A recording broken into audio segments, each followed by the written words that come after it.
Hello, everybody. Bardown Beauties, presented by SodaStick.com, back for episode 14. We're still here. Everyone's okay. Barely. Everything is fine. He feels like day, 500 of this quarantine? I said I'm going to start keeping tallies on my wall like a prisoner. I don't know what we're at, though. It's a little bit of insanity. It feels very bizarre. It feels like it's longer than a week. It's just a little more than a week of no hockey, no sports, but it feels like almost a year. Our pets' heads are falling off. No, I'm just kidding. That's not happening, but we're all okay. I hope everyone else is okay too. I know a lot of hardships rolling around. I know it's a lot of scariness out there, a lot of anxiety, a lot of tough, but hang in there. We're here to provide you with a wonderful distraction. We've got whether you like it or not. I know you chose this. You chose this and chose us. So we appreciate that. You press play. You press play. Congratulations. Got another great episode coming up for you. Mr. Paul Allen joining us to talk a little bit about, unfortunately, him not being able to call the Chicago Blackhawks game for the Wild, his first NHL, but he's made the most of that. Obviously, talk some Vikings because there has been sports news going on. I know that was like the first sense of normalcy this past week was when like all the NFL news was coming down. So that was pretty cool. I was like overly excited that like a football player I really liked got traded. I was like, oh my God, something's happening. Like finally, like I could be excited about something. I was like, oh, it's Stephon Diggs getting traded. That's kind of sad, but like at least there's like sports news on my Twitter timeline instead of everyone just like mass panicking. And I'm like, this is nice. Exactly. So we'll talk to him about that. Then we've got our new segment, Dear Diary with Alexis. I feel like I have to say it in that voice too, right? Like, yeah, you do. Dear Diary with Alexis. So stay tuned for that in segment 3. I feel like we needed like a jingle for it too. Yeah, we'll work like, on that. Dun, dun, dun, Dear Diary. Little music. I'll provide that if you want. Yeah, I'm good can with you my just vocals. sing for me? God, see, we're losing your mind. But let's also talk about too Craig Leopold, Minnesota Wild, and every single Wild player actually chipping in to pay the part-time employees that are now unemployed, unfortunately, due to the circumstances. Nice to see the Wild step up and really own that and help some people out and do some good. Yeah, I know a lot of people on Twitter were kind of like, tapping their wrists like, come on, teams, like, let's get it going here. Like, let's pay these people. And, I was never like concerned that they wouldn't. I don't know. There was just a part of me that was like, I know they're going to get this taken care of. And I knew it might take some time because think about it. You got to get all that organized. It's not like they can just be like, hey, here's $500 for you and $100 for you and $1,000 for you. Like, and once they announced that all of the players chipped in, I'm like, well, that probably took some time to get that organized and figure out how much money they were dealing with and who was supposed to get what. So it was really nice to see that they came to the conclusion that they were going to pay part-time workers, and B, that all of the Wild players cared enough about the community and the people who are at those games day in and day out to say, hey, take some of my money. Let's get those people paid. It warmed my heart a little bit to know that they care about those people and that they're taken care of, because I think that's really important. And I've seen a lot of things too, just saying like, pay attention to how companies treat their employees during this time, because that'll say a lot about once everything gets back to normal, how they're going to continue to treat you. And so it just made me feel good that a company I work for, a team that I work for, cared enough about their employees to get them taken care of. And hopefully other teams and other companies elsewhere follow suit. And I know a lot of teams have already done it. So it's really nice to see. Well, and I know so many of those arena employees too, personally, just having covered this team for a while. Fran, who runs the elevator for the media press box, love her so much. She's so wonderful. Julie, who greets us every day in the press box. Kelly, who's also down there. And the list goes on, and they're all just such wonderful people. Yeah. So my heart obviously goes out to them, because it's hard. It's scary. Alexis and I are dealing with that in our own personal lives too, just because we rely on our income from places that are no longer in business. And if anybody wants to know my Venmo, just let me know. Exactly. Beat pictures, Alexis. Beat pictures. Hey, a week from now, we might be looking at that. So it's starting to become a reality. But yeah, so no, it was great to see that the Wild, like you said, are willing to step up and take care of people. KFAN also now jumping into some fun action with broadcasting classic Wild games every Wednesday to try to give folks a little bit of something. I didn't tune in this last Wednesday. I think it was against the Philadelphia Flyers, but I'll be sure to do that from 7 to 9 every Wednesday. Again, everybody's just kind of trying to make sense of it all. Well, and even, like, FSN is playing, like, replays of games, and I know, like, Yeah. NBCSN, NHL Network are doing stuff like that, and I watched, the other night they had the Miko Koivu's thousandth game against Dallas, which was back in, I think, December, Mhm. and, oh my god, I was so emotional. I didn't realize I was gonna be that emotional watching it because it's like, A, like, Miko Koivu might not play again next year, so it, like, hit me that Yeah. that might be I might not get to watch him play anymore. He's somebody I watched my whole life growing up.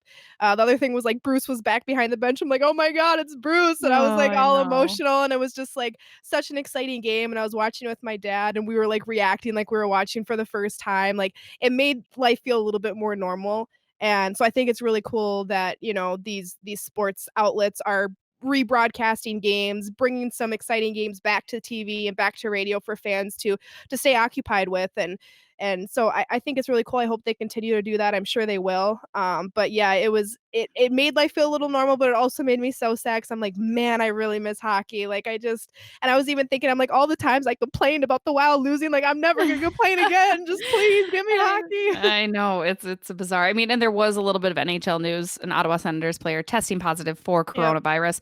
Not shocking, Yeah. I think at this juncture, I mean, with all the NBA players getting tested and turning out positive, they share a lot of the same facilities.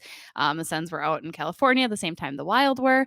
So Yeah. far, haven't heard anything about players with the Minnesota Wild getting tested, showing symptoms. Again, there's so many asymptomatic Right. people too that it kind of it's crazy. It's Well, and scary. I we're mean, still in the phase where we're gonna see an increase before we hit the down because right. people are still getting tested, like, we had just started shutting stuff down, so, like, we're still in the phase where it's still gonna go up a little bit before it starts to go down, so, yeah, it Mhm. wasn't surprising. I would've been more surprised if no one would've tested positive in the Right. NHL given the fact that they share a lot of the same stuff, so, hopefully, there's not many more cases that come out of the NHL or anywhere else, hopefully, we hit the downturn sooner than later, but, Yeah. they didn't announce the name of the player like they did in the NBA and stuff, which obviously they don't have to, but, Yeah. I know a lot of people were like, "Oh, I hope it's not this person, I hope it's not that person," and other people were like, "It's none of your business, just let Like, let 'em it stay just healthy and move on." right, Yeah, exactly, everything will be okay, yeah. but in the meantime too, Alexis and I, am sure most of you guys saw our kind of new initiative. Teach us how to play hockey maybe, or teach us how to do something with a stick. I am brutal, I am so bad. It's it's embarrassing. Somebody did send in a suggestion for, like, some trick shots.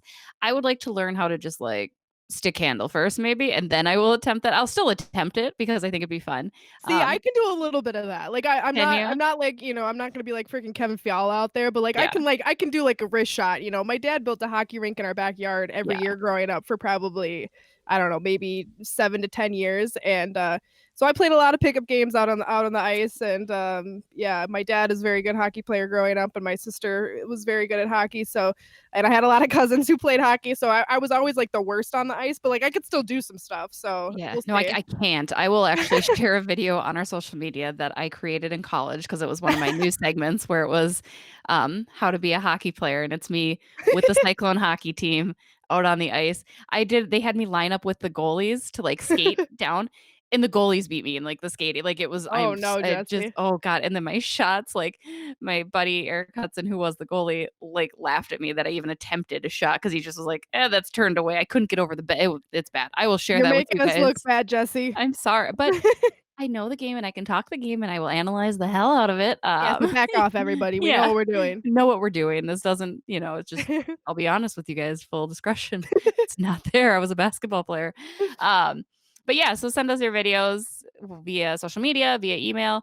Give us, again, it's just we're trying so hard to keep things happy and light and positive and any distractions. I know this is hard. Again, I know the anxiety's there, especially if you already had anxiety to begin with.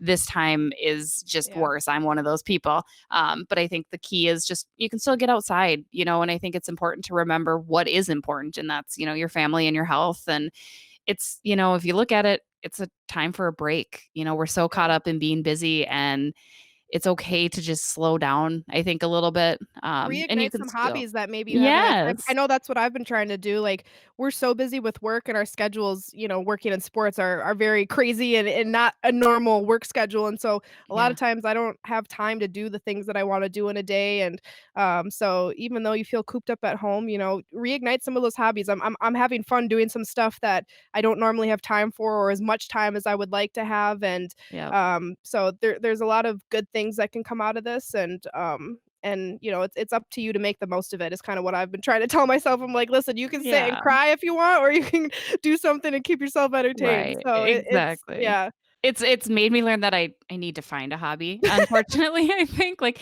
it is I mean, because sports to me, it's a job, but it's a hobby too, it's fun, yeah. right? Like, I'm so used to just always something sport related or something this or that, and I'm like, "Oh god, like, what do I do?" You Oh, know? It's like, "What is this?" Yeah, so it's, reading or it's, again, just kind of taking the time to play with the kids, and, we're trying to get outside as much as possible. It's so funny, yeah. I've never realized how many dogs were in our neighborhood because I feel like everybody is out walking their dog because nobody knows what else to do, and it's great to see. Again, just stay positive, help each other. It'll be okay. These episodes will keep coming out. We'll be here if you got story ideas, content ideas. Got a lot of good stuff queued up for you guys, so we'll be here to help you through this and distract as best we can. We're gonna take a quick break before our guest Paul Ellen, but before we do that, another shout out to sodastick.com, our presenting sponsor. Obviously, small businesses need all the help that they can get right now. It's hard for everybody, but any little bit of support goes a long way. So to stick, still open, still doing their online deliveries, online shopping. So be sure to go there, check out a lot of great stuff. Obviously hockey related. There's also football stuff, football gear, everything. So be sure to give them a look. Slap down that Bardown Beauties code at checkout for free shipping. We'll be right back.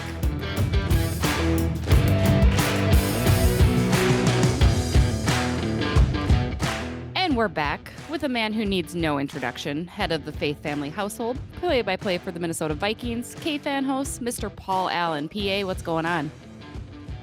Jesse, Alexis, Bardown, Beauts. My pleasure to join your podcast. And, you are, of all the interviews that I've done, or, whether when things were normal or like they are now, podcasts or whatever, that is the first time anybody has introduced me as the head of hashtag Faith Family or Faith Family. And that is one of the great honors I ever have heard in my professional career. So thank you for that. Of course. No, how are you holding up? You've had some news anyway, right? The NFL's kind of kept you busy this week. That's got to help feel some normalcy through these crazy times for you. Yeah, per the time we're recording this with a press conference on this Friday, and things that are coming at us fast and furiously, like they have honestly every single day. And God bless everybody taking time to listen to this and just sacrifice and live the right way. It's like doing a radio show, at KFAN with 45 segments a week and 5 weekdays and everything. I've had people in the early stages tweet or email saying, what are you going to do for content? And honestly, that not because I've done it for 21 years, and I'm not concerned about that at all. From a National Football League standpoint, with free agency and Vikings, it's been bountiful, and I recognize that will tail off. But, from a real life situation and just everything through which all of us are going, and kind of the mantra being "We are you," it's cathartic. It's therapeutic for a lot of people, and if it's possible to even phrase it this way, I'm just really really enjoying it. So we, like Jesse said, it's been far and few between here for sports news, but the Vikings were busy this week getting rid of Stephon Diggs and getting a fair amount of picks in return for him. What did you think about that trade? Yeah, I think that's, again, just another precious, beautiful, perfect way to put it. When you said getting rid of Stephon Diggs, I mean, like, if I'm doing a football-related interview with NFL Network or a radio station, it probably would be phrased, the Vikings traded Stephon Diggs, and what a haul they got. But Bardown Beauts are like, got rid of Stephon Diggs. Get him out. And Yeah, you he's know what? out. He's gone. I'm not going to really go far down the road on the getting rid part. But that is kind of what happened. And Steph, with the Minneapolis Miracle and, a lot of things he did here in his career were incredibly exciting. But I am one that absolutely believes that separation did need to take place. It surprises me none. And, with the fact the Vikings got Buffalo's 22nd overall pick in the draft, a couple of other picks this year. Now they have 2 picks in the first round and 5 picks for the first 3 rounds. That's fantastic. And Steph's a fantastic talent. Now he goes to Buffalo, and they get to deal with everything that is Stephon Diggs. But one thing is certain: he is a very, very talented player, and I'm not sad or mad at the deal at all. Absolutely. You mentioned the Minneapolis Miracle. What was that call like for you? And would you say that that was maybe the most exciting and amazing call in your career so far? Yeah, it would have to be. The fact that into that drive, I mean, in that playoff game against the Saints, we're drilling them. I think we're up 17-0 at halftime. And then Drew Brees does what he does, and then they come storming back and block a punt. Case Keenum throws a bad interception, and now we're losing. And I said to the analyst Pete Bursich into the final drive, we need a Minneapolis Miracle to win the game. And by saying that, it just kind of stuck with me. And Yeah. so then, I stamped the call with that, and the exhilaration and looking at the coaches to the right of me, jumping up and down and pounding on the glass, separating our booth and theirs. I'll never forget it as long as I live. And the Vikings have been, at least in the 18 years I've called their games, they've been in some very interesting situations that have drawn emotion one way or the other, mostly negative. And that was something that I professionally never will forget. And it would definitely go right to the top. I still remember that so vividly because I was at the X because the Wild had a game. So I was there covering it and I remember watching and being like, oh no, this is it. It's done, whatever. And we're like, wait, he's inbound. Wait, what's happening? And it was just like the Right. most surreal thing. And it was just so amazing to watch. Because, like you said, as Vikings fans, we're kind of jaded and we feel a little, I mean, Minnesota sports fans in general, right? We feel like nothing ever goes our way. And it finally did. And I just do it. It was unreal to have that moment and to see the reaction around the stadium. I don't think anybody was in their seats even. The game was just No, about to start and everybody was out watching it. It was really, no, really man. amazing. Beauts. It's the only time in my career, and probably will be the only time, where given the proximity of what I call the box, where I call games at US Bank Stadium, it's the only time there were fans trying to jump into the booth, and because they saw the high fiving and the hugging and everything, and there were fans who were clawing their way, trying to get in there, and that part also was surreal. That was a year before I started working for the Wild, so I was watching the game at home. It was the first time I cried watching a football game. I'm a hockey fan first, and I've always cheered for the Vikings, but I've never put that much emotion into it. And I cried watching that game, and I know I still get chills listening to your call of it every single time. Anytime I see a video of it, even years later, I'm like, I'm watching this because I know this is gonna make me feel good. I know I'm gonna get excited, and I know that you always put emotion into your calls, and that's something that you tried to carry with you as you practiced for Wild games that you were supposed to call. So it's not too often we say, let's talk hockey announcing with Paul Allen, but here we are about to talk hockey announcing with Paul Allen. Paul, I know that you were really working hard and practicing to prepare for these games. And now with everything that's happened, the season has been pushed off. You didn't get a chance to call those games, which would have been yesterday and today when we're recording this on Friday. What has that been like, kind of that roller coaster of being excited, getting told you're going to call the games, practicing for it, and then not having it happen? Well, that's it's a lot. I mean, there honestly is a lot to unpack here, Alexis. Now, I think I've known Alexis. What do you think? How long do you think we've known each other? 7 years, maybe, through Canterbury Park. Yeah, yep. Okay. Now, the only time I've ever cried in front of Alexis is during my first practice game at XL Energy Center between the Minnesota Wild and the Tampa Bay Lightning when I was so dramatically overmatched. I had the wrong type of roster line chart, and it was Oh horrible. no. I mean, it was just absolutely awful. And I didn't think, like I was going to jump on the practice mic and, all of a sudden be Doc Emmerich reincarnate. But I didn't think it was going to be so overwhelming and so bad that middle of the first period, I would have to give Alexis a fist bump and say, I'll see you next week because I'm way overmatched here. And so that's how it started. I was, with Bob Kurtz, who calls Wild games on radio. He's not doing all the road games this year. So I believe March 19th and 20th, I was set to do the play-by-play for the Wild and Chicago Blackhawks, then at Winnipeg the next night. And I was unbelievably excited for it. As Alexis mentioned, I put probably, I'd say, 8, 9 practice periods into it. And I feel each practice round, it got better. I can confirm that, Once yes. once I got my roster squared away and I kind of started knowing what to look for, it got better practice round by practice round. And with Alexis by my side, acting as the analyst like she does with the Whitecaps, and she's just very good at pointing out the nuance of the game. So her role, in essence, was to let me come up for air and act as the analyst during these practice games.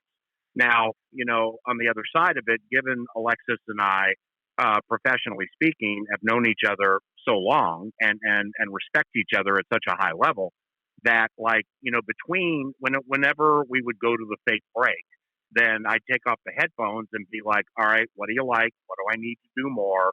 What's not sounding right? What am I not describing right? Hit me with it, because I'm thick skinned. I've done this a long time. And Alexis's criticism, critique, and suggestions were second to none. And that really, really helped me improve quickly.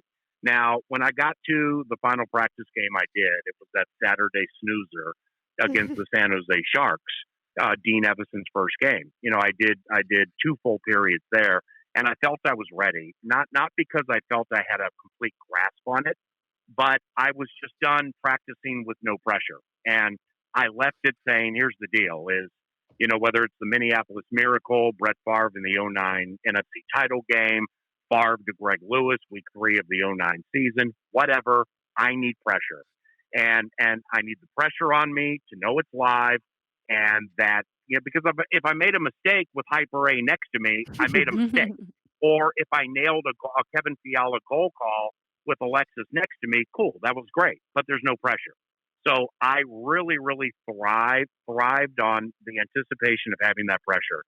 And then it was devastating when obviously everything went down. I knew I wasn't going to get the games, but then the greater good kind of came to fruition, and I recognized, what's happening and how am I really going to be saddened by this? And, if God wants me to have that opportunity to have those calls, then I will have those calls. And I'm a firm believer that God has us exactly where we're supposed to be at all times, no matter if we can understand why. So that quickly took over. And then, I kind of put it in the rearview mirror. But at KFAN, what we did Thursday is that was supposed to be my first night of a call. So we actually got myself and somebody Alexis knows, or both of you know, Zach Alvy. Alverson. Alvy, yeah. And we called a Wild Blackhawks video game. And it's at KFAN.com on my show page, the Paul Allen show page. And is it United Center? Is it pressure? Is it the real thing? No. But did we have fun doing it? Yeah, we had a great time. So that's, like if and or when I really get an opportunity to do this, and I really hope I do, that's kind of what it will sound like. But we got goofy, man, and we just had a good time. And how did it feel? You walk away feeling pretty good about the I way you liked it. called the game? I liked it, but again, there's I need the pressure. I mean, I need I just need the prayer, the pressure, the God-given skills, and whatever is supposed to happen with these calls. I need that, and I need that to properly judge it and know if there is another opportunity down the road to do more than things on which I need to work. And I'll just tell you this. I mean, I know I call Vikings games on the radio. I do my 9 to noon KFAN show, racetrack announcer at Canterbury.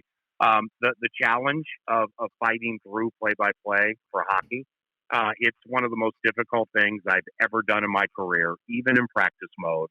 And if I ever get the opportunity to call Wild games on the radio for KFAN and the Wild Radio Network, and I get the opportunity to do it with Alexis, I would absolutely love that, honestly, as much as professionally as I've ever loved anything in my life. And it's not all about sending the right message in that, hey, we're going to use a female in this spot, and here's the football guy and all that. Forget all that. Alexis is really good at what she does. And we're in the business at finding untapped talent and then elevating it and giving it an opportunity and moving forward.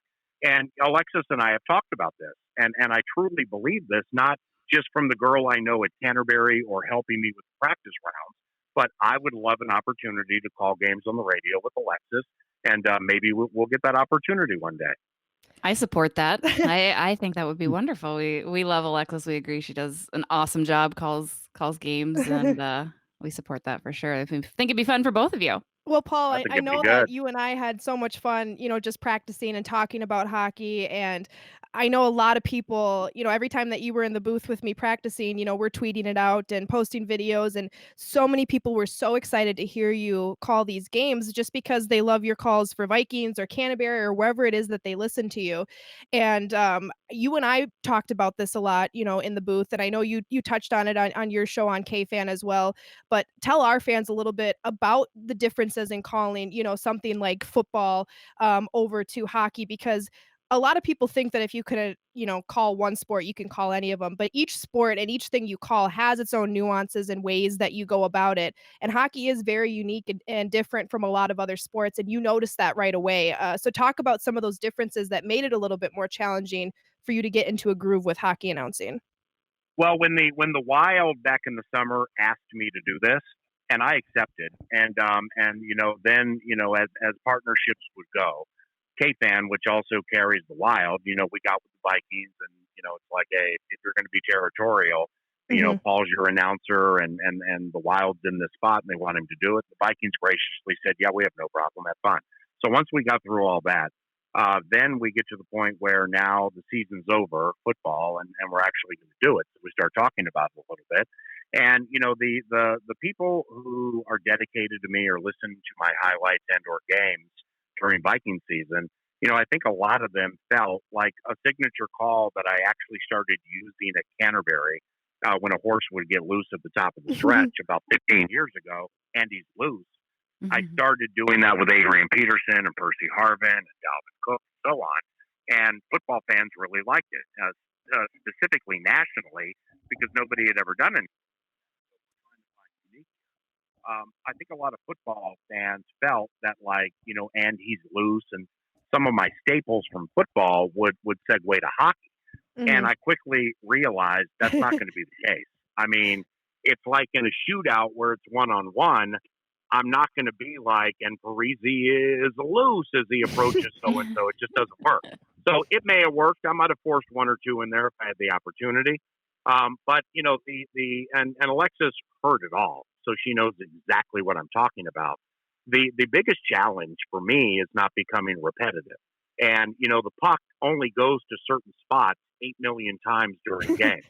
So early in the equation, I became bored with always saying, enters the Panthers zone, into the Panthers, into the neutral zone and stuff like that. And, then finally, I started using the word territory, and then I use that 9,000 times. I listen back to it and I'm like, well, that sucks. Now I'm overusing that. So I battled with not being repetitive. And, I talked to Alexis about it, and we just, with her guidance mostly, I just basically came to the realization that I'm not here to reinvent hockey announcing, and there are only certain ways you can describe so many things. So it's going to be exactly how everybody's heard it. Now, with potentially with my gift is the ability to change speeds with my cadence and to use my articulation, enunciation, vocabulary, and to raise my voice to a certain spot without screaming, then bring it back down. Those are gifts of experience and equity that I have. So I was really enjoying honing that and really perfecting that. And I got it to where I wanted it. And thus I was ready. I mean, I honestly felt I was ready to call these games. And so that would be the answer. It's just the nuance of the game needs to be respected. There are only certain ways to describe slot, high slot, dot, corner, trapezoid, far corner, near corner, zone, neutral zone, stuff like that. And once I got that down and got confident with that, I was ready. That makes a lot of sense. And now you never played hockey, right? And this was all very new to you, right? What's your kind of hockey Well, I background or mean, I never familiarity? played. So, I mean, yes, Join the Like there club. was, it was in my practice game with the Chicago Blackhawks, and Alex DeBrincat got loose in front of Staylock, and it was 1-on-1. And so the voice went blah blah blah DeBrincat, and it got way up there and stuff like that, and then I came back down. Well, and I liked that call, and I'm like, that was a positive step forward the way I handled it. Right after it, Hyper A Alexis comes in saying the key to that was Ryan Donato and the back check on DeBrincat right at the perfect time to completely take him off what he wanted to do, and that played into why it wasn't a goal. And then I'm like, whoa, okay, I didn't notice that. I was more concerned about elevating my voice, not screaming, going from 0 to 100 and describing it properly. And yeah, that probably need to pay attention to that. So when it comes to the fact that I didn't play, but I've watched and or listened to a zillion hockey games, the descriptive part of it was never a problem for me. From even the first time I failed in practicing in the Tampa game, the description part was not a problem. The handling of not being repetitive and proper ways to analyze who's on the ice, what they're doing, and where the puck was, and stuff like that. That definitely was daunting. Hey, we're non-hockey players over here ourselves. We've somehow managed to make a career out of it as well. So we Oh, you definitely guys are great. feel you there. So, speaking of career paths, how did you get into all that you do? I mean, like you said, your voice out at Canterbury with the Vikings and KFAN. How did that career begin for you? Super long story. It'll honestly never happen again to anybody, simply with the way I lay it out to you. I'm not an absolute guy, okay? I don't like 0%, and I don't like 100%. I don't like never or best ever. But with this, I feel comfortable saying never, simply because I went to Pasadena City College for 5 years. I did not get a degree. I did not go to college. And, but while I was there, I was editor in chief of the school newspaper. I had a campus radio show, and I was with the drama. I was with the drama team for 3 or 4 years. So with everything I do now, I do radio. I write a lot, and that plays into the newspaper part. And it's not acting or singing or whatever, but what I do is a form of performance. So I really honed my craft then, and then I became a racetrack. And or after that, I wrote for newspapers, Pasadena Star News and USA Today for 5 years.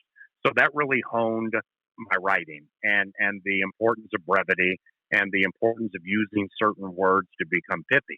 Then after that, I became a racetrack announcer in San Francisco in the mid 90s. Canterbury opened in 95. Then for 5 years, I was going San Francisco, Grand Island, Nebraska, Shakopee, and I did that gypsy thing for 5 years. Now that matured me a lot because I was on my own a lot and I had to learn how to handle it. But I was broke every day because I wasn't living the right life.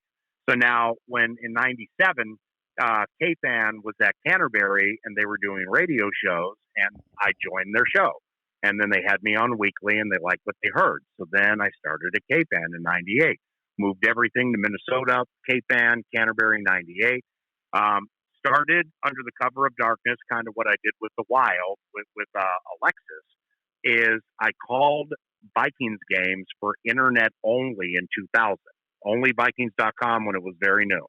And I did a bunch of games in the 2000 season, so I had a tape. Now, the job opened in 2001. I went for it, and I got beat. But then the person that they gave the job to, they were not enthralled with. So it opened up again in 2002, and they gave it to me, and I've held it ever since. Why I hit the word never is I just don't believe that with the way things are or have been or will be, I don't think there will ever be somebody who's not college educated starting in the world of racetrack announcing, then getting into radio with KFAN being my first job, and the Vikings play-by-play as my first play-by-play job. I just don't see that ever happening again. So I'm very blessed, very lucky, very fortunate, and I give thanks for personal and professional advancement every single day because I'm very, very lucky to be where I am now. Part of this career is we get to do so many fun things when you work in media, when you work in sports, especially. You get to meet so many cool people, athletes, other media members. It really is just such a fun job to have, no matter what facet of it you work in. what would you, and I know you've done this for a long time, you've met a lot of awesome people. You're one of the awesome people get to meet. What would you say is one of the best parts about working in this career, if you could pick something? Well, it's I mean, if you're like me, I mean, I'm 54 years of age and I've loved sports for a long time. So I like being around sports. I like being around competition. I like working with a team. In this case, it would be the Vikings. You know, where hey, if TV or radio opportunities, you know, if those opportunities were there for me during my career involving the NFL, I honestly I'd prefer to work with a team. I like being with one entity so that you develop relationships and you feel like you're sweating the whole thing with them. So if you lose, you feel it, and if you win, you feel it, as opposed to okay, on a Thursday this week, I'm going to go do Tennessee and Jacksonville, and then come back Sunday night, and the next week I get to do Arizona and Seattle, and there's just no real feel to it, and that matters to me. So from a competition standpoint and an analyzing standpoint, I really, really enjoy that, and just very, very blessed to do what I do. Yeah, I know that's something that I've always said. That's funny that you say that of all the things you could have picked, because I know a lot of people, as I've started my career and started getting in the professional world and stuff, people have always asked me like, what would be like your dream position? I'm like, I think it would just be cool to work with one team, because you build that relationship, you kind of ride the highs and lows with the team, you feel the emotions of the wins and losses. And I think that's why a lot of us get into sports to begin with, whether it is why you play sports or watch sports or want to work in sports, is because you like that emotion of it. And Yeah. so I agree 100%. That's, I think, one of the best parts. It's why I like working with the Wild and the Whitecaps, is you ride the emotions of the season with them, and it makes your job that much more exciting. Well, ain't no doubt. And, with your work with the Whitecaps, where analytically speaking, I mean, you do a really good job. And I think you have a very bright future. And, I've said that to you, whether it's at Canterbury or while you were helping me with my practice game. And I think a key to that is, and specifically for younger broadcasters who are taking the time to listen to this now, is don't trip out at the level or lack of attention your entity is getting. I mean, Mhm. quite honestly, with all due respect, the Whitecaps aren't going to get the attention Right. the Wild and or the Vikings are. But that Yep. doesn't mean you can't stick out and take it seriously and sweat and kind of cliched live and die with how things are going with that team. Because there are certain facets of what we do that stick out. And it's those things that help people sustain. And what I mean is obviously you need to find a way to make the entity with whom you're working money. That's key. Yep. So you really need to dedicate yourself at a young age to the fact that you have to outwork people. You need to be unique while being yourself, and you have to be naturally gifted. Okay, so all of that are going to be gifts given to you by God. Now, Yeah. what can you do outside of that? Well, you can outwork everybody. You can let it be known how much this really matters to you. You can take extra steps to help the entity, no matter who it is, gain exposure and get attention, but not just shilling, doing it because you genuinely love it. Yeah. And so it doesn't matter if you're doing high school games or if you're working in the NFL. There are just ways to do it that will help elevate you and make it so you can get the kind of job you want and sustain. I actually remember that when I interned at FSN, I had a really nice conversation with Anthony LaPanta one day during a Wild game, and he kind of told me about, his background and how he got to where he is. And I'll never forget, one of the pieces of advice he gave me was, he said, it didn't matter what game I was announcing, who was listening, where it was being broadcasted. He said, I treated every game like it was the most important game I was going to be calling. And he said, I Yep. always tried to bring enough emotion to it and excitement and make it fun for listeners. And I never forgot that, because you won't always call the most exciting game of the year. It might be on a broadcasted to few people. It might be for a league that's small. It might be whatever it may be.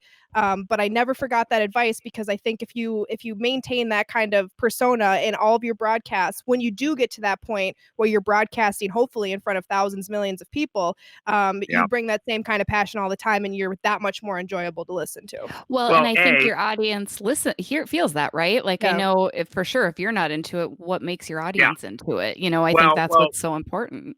but Beauts and Alexis saw this. I mean, I'm not trying to act like like I invented radio TV or play-by-play or whatever, but she saw in my practice games, eventually at the end, what went into this big roster that I put together to get ready for the Blackhawks and the Jets. Mhm. And that was about a 3.5 hour production the day I was doing practice games. Nobody's going to get to hear these games.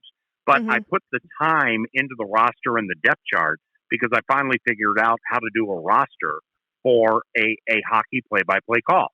So, I mean, that's 3.5 hours after doing a radio show, going to practice a game that nobody's going to hear.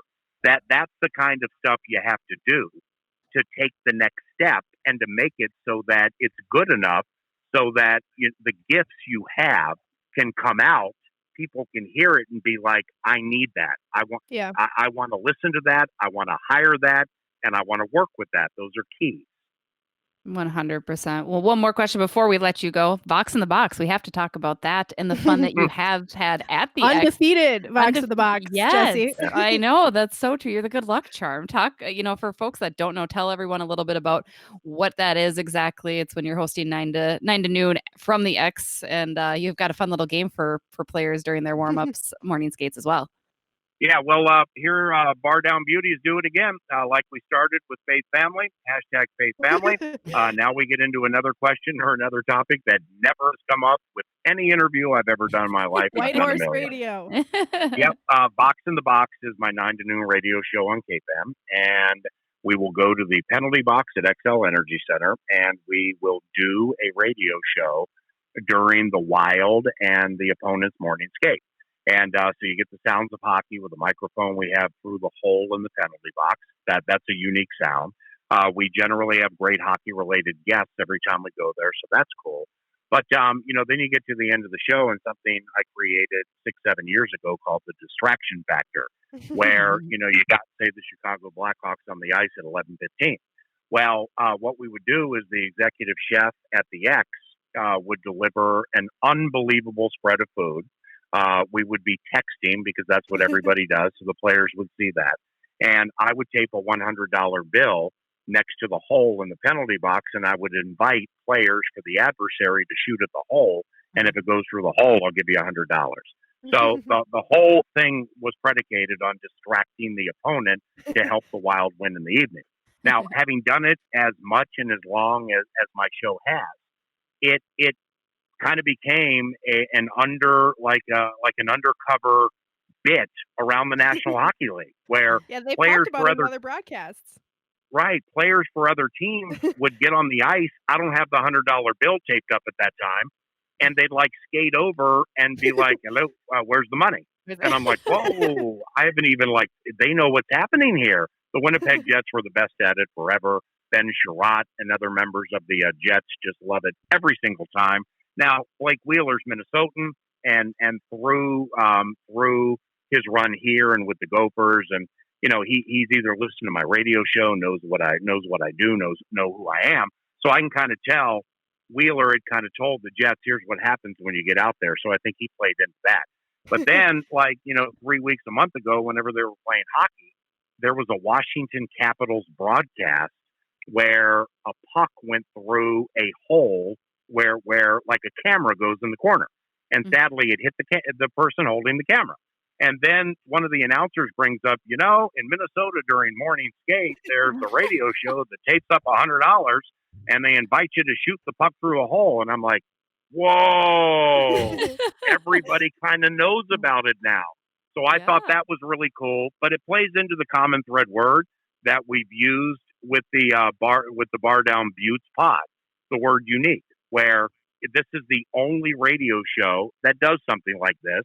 And it's really difficult to find unique in this oversaturated world with social media where everybody steals ideas. Everybody has seen everything 15 times now. So when you can find something unique and execute it properly and you win, that's what we're all looking for, Heck yeah. Has anybody won the $100? Have you had to Yeah, pony up? about probably, I think over the course of 9 years, probably stuck me about 600. The first one to hit it, That's good odds. it's not bad. No, it's not bad.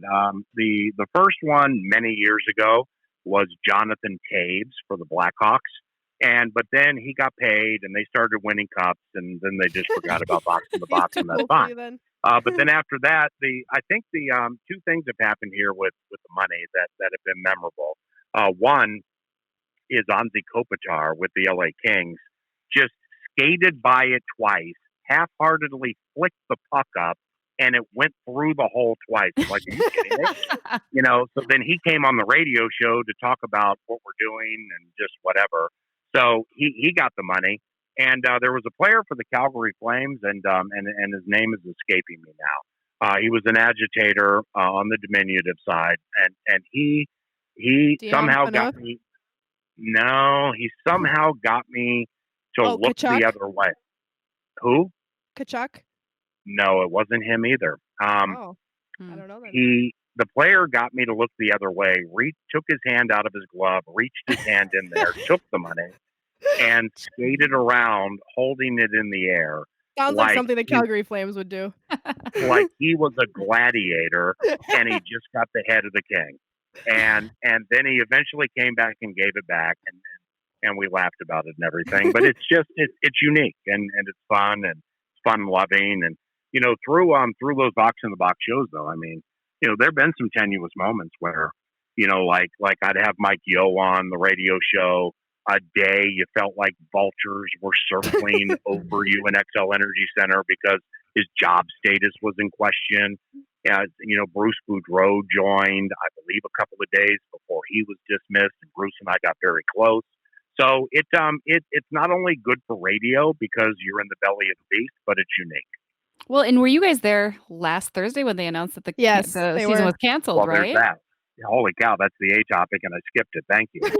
So we're coming out. Yeah, the Vegas Golden Knights are in town that night. We got Everson, Bill Guerin, just a bunch of people scheduled, and then at 8:50, Aaron Sickman, excellent media relations guy, comes down and says no guests because Board of Governors are doing something at noon. I'm like, okay. So there we are now with basically tumbleweeds blowing through XL Energy Center and the cliched and metaphorical vultures above us. And then the season subsequently was postponed and maybe canceled after that. So, yeah, we were there for that. That's just so crazy. Well, PA, thank you so much for joining us. We know you got a busy schedule, but we appreciate you. Appreciate having you on, and let everybody know where they can listen to you. 9 to noon, still going on? Hey, no doubt, man. That was enjoyable. Call me anytime you want. Yeah, it's FM 100.3, KFAN in the Twin Cities, KFAN.com for anybody else. And, I've made the reference a couple times here, and she's going to giggle, of the nickname Hyper A. Yes. There's the giggle. And the origin of that is, now with where Alexis is going with her career, and when we text, it's Hyper A, Serious A, and now it's Podcasting A. But it's like the Alexis with whom I work or practice at XL Energy Center is so different than the one with whom I've worked at Canterbury. It took me a while to adjust. And the nickname that I've had for her for years of Hyper A is, she'll come up to the Canterbury press box and it'd be like, I just called a race. It might have been a race. I had 150 to win on a horse, and the horse didn't win, but you'd never be able to tell it during the call because nobody cares about my bets. But I'm like negative, and here comes Alexis all bubbly and happy and giggling, and I'm like, oh my God, no, just let me be negative for 3 seconds. So then I gave her the nickname Hyper A, and it just kind of stuck forever. I like it. I think it suits her. Yeah, it's a good one. I like it better than Serious A. Serious A kind of sucks in my opinion. You guys are great. Best of luck with the podcast. If you ever need anything from me, let me know, okay? We appreciate you. Thank you. Have a great one. And we'll be right back, guys.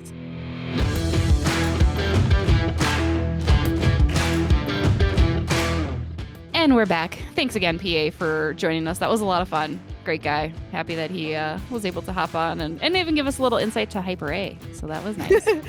Yeah, people always want to know where that nickname came from. They're like, why does he call you that? And a lot of people assume we know each other through like sports broadcasting, but like we know each other from Canterbury. So that's kind of how our relationship started, and then it became more through other outlets because we both work in sports broadcasting, but yeah, he started calling me that, and I just went along with it, and here we are. It suits you. It suits Yeah. you.